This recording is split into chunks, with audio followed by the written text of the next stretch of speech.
కావున మీరు ప్రియులైన పిల్లల వలె దేవుని పోలి నడుచుకొనుడి.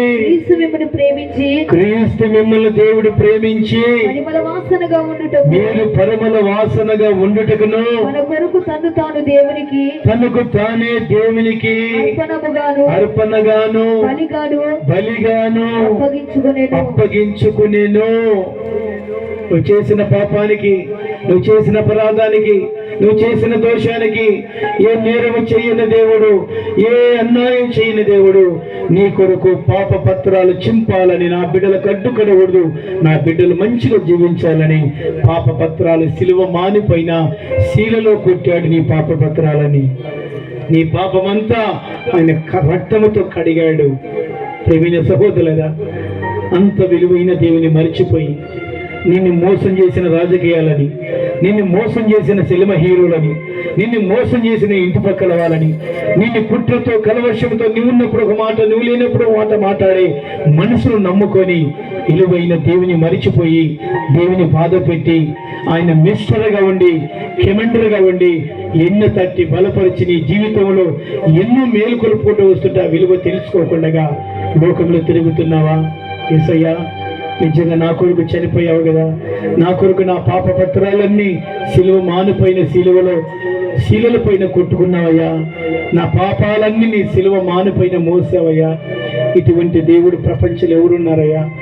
తల్లి మరిచిపోయింది, తండ్రి మరిచిపోయాడు, ఎవరు మరిచిపోయినా నువ్వు మరిచిపోలేదయ్యా. నేను ఎక్కడున్నా నువ్వు మరిచిపోలేదయ్యా. ఈరోజు ఒకవేళ ఏదైనా నేను బాధ పెట్టింటే, నేను దుఃఖ పెట్టింటే నన్ను క్షమించదయ్యా. యెరూషలేము వాళ్ళు నేను ఏడిపించారు, నేను కాదన్నారు, వాళ్ళు మొత్తం గ్యాస్ పాలైపోయి వాళ్ళ పిల్లలందరూ మొత్తం యెరూషలేము అంతా అగ్నితో హంతబడి మొత్తం శవాలుగా మారిపోయారయ్యా. నేను బాధ పెట్టను, నేను దుఃఖ పెట్టను, నేను అర్థం చేసుకుంటానయ్యా. నేను ఎవరు నమ్మను, నిన్ను మాత్రమే నమ్ముకుంటా. నా కొడుకు నువ్వు శ్రమ పడావు, నాన్ని కన్నావు, పెంచావు, నువ్వు తప్ప నాకెవరు లేరు. హల్లెలూయా, హల్లెలూయా. ఒక వాక్యం చెప్పి నేను ముగిస్తున్నాను.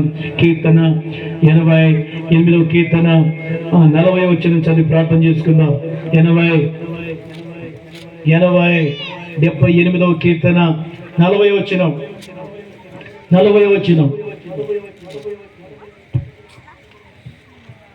అరణ్యముల వారు ఆయన మీద ఎన్నో మార్లు తిరగబడిరి. ఎడారి యందు ఆయనను ఎన్నో మార్లు దుఃఖపెట్టిరి. మాటి మాటికి వారు దేవుని శోధించిరి. మాటి మాటికి ఇశ్రాయేలు పరిశుద్ధ దేవునికి సంతాపము దుఃఖము కలుగచేసిరి.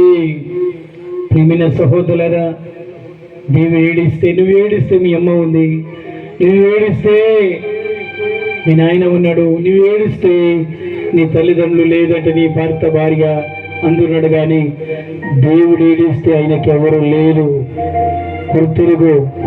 ఆయన నేను పెంచి పుట్టించినందుకు నువ్వు ఏడిపించవద్దు. తండ్రి, నేను బాధ పెట్టను, నేను సంతోష పెడతానయ్యా. ఏదైనా పొరపాటు నన్ను క్షమించను. అందుకొరకు యేసన్న గారు ఒక పాట రాశాడు. అయినా నీకెవరున్నారు, నేనున్నాను, నా హృదయంలో ఇస్తే మాత్రం స్థాపించు, నేను నీ కొరుకుంటాను అని ఒక పాట రాశాడు. ఏ పాట?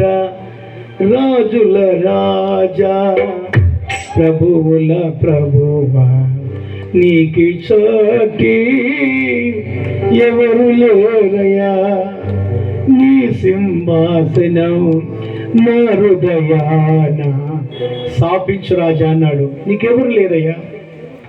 నువ్వు బాధపడినప్పుడు, ఏడ్చినప్పుడు, నువ్వు కచ్చినప్పుడు, ఏడుస్తున్నప్పుడు నీకెవరు లేరు. నాకెవరో ఉన్నారు. కానీ నా ద్వారా ఈ భూమి మీద నిన్ను పుట్టించినందుకు తండ్రి నేను సంతోషపడతాను. నన్ను చూడి, ఎవరైనా బాధ పెట్టే వాళ్ళని చూడవద్దు, నన్ను చూడి నీ సింహాసనాన్ని హృదయంలో స్థాపించు, నేను సంతోషపడతాను. హల్లెలూయా. గట్టిగా చెప్పండి. హల్లెలూయా, హల్లెలూయా, హల్లెలూయా. పాపం చేసిన వాళ్ళని చేసి చూడవద్దయ్యా. నేను చేసే ప్రార్థన, నేను చేసే కన్నీరు, నేను చేసే పశ్చాత్తాపము ప్రభు నేను చేసే సేవని, ఇదిగో నేను ప్రకటిస్తున్న వాక్యాన్ని, నేను ఆరాధిస్తున్న ఆరాధనని అని నువ్వు చూడునైనా. ఈ లోకములు ఎందరో నిన్ను బాధ పెట్టే వాళ్ళు చూడవద్దయ్యా. నీకెవరు లేరు ప్రభు. నువ్వు ఏడుస్తే నీకు ఆదరణ ఎవరు లేరు తండ్రి. నేను సంతోష పెడతానని చాలా మంది భూమి మీద దేవుడు ఏడ్చినది ఎక్కువ శాతం ఎవరు కాడ తెలుసా? ఆకాశం కాడ, భూమి కాడ. రెండోది ఎవరు కాడ తెలుసా? దైవజనులు కాడ. హల్లెలూయా, హల్లెలూయా. అందుకొరికి దైవజనులు దేవుని మనసు ఎరిగిన వాళ్ళు, లేకపోతే దేవుని సేవలోకి వచ్చిన తర్వాత ఎన్ని నిందలు, ఎన్ని అవమానాలు, ఎన్ని కష్టాలు, ఎన్ని బాధలు, ఆయన కలవర సెలవులు, ఆయన కార్చిన రక్తము, ఆయన మాకిచ్చిన దర్శనాన్ని చూసి ఏమొచ్చినా కళ్ళు ముచ్చుకొని కన్నీళ్లు కార్చుకుంటా ఆయనని సంతోషపరుస్తున్నాము. చెప్పలు కొడతాం గట్టిగా, అందరం గట్టిగా. హల్లెలూయా. ఎవరన్నా బాధ పెట్టని, ఏ సినిమా హీరోనే బాధ పెట్టని, ఏ రాజకీయ నాయకులు బాధ పెట్టని, ఏ నామక్రైస్తులు బాధ పెట్టని, ఏ కొంగ సేవకులు బాధ పెట్టని, ఏ అబద్ధికులు బాధ పెట్టని, నీవు నేను బాధ పెట్టకూడదు. బ్రతికిన రోజులంతగా ఆయన నామ ఘనత కొరికి నువ్వు ప్రకటించాలి. చెప్పలు కొడతా గట్టిగా అందరూ. ఈ వికర్షించిన ఖాళీలో 50,000 మంది ఉన్నారు. ఎవరైనా సంతోషపెట్టను కానీ, సంతోష పెట్టకుండా ఏడిపించను కానీ నువ్వు సంతోష పెట్టాలి. నీవు నీ ద్వారా దేవుడు సంతోషించాలి. నా బిడ్డని కలడించి నిన్ను ఆశీర్వదించి నేను ఒక ఉన్నత స్థానం నీ పిల్లలు నిన్ను నిలబెట్టునుగాక.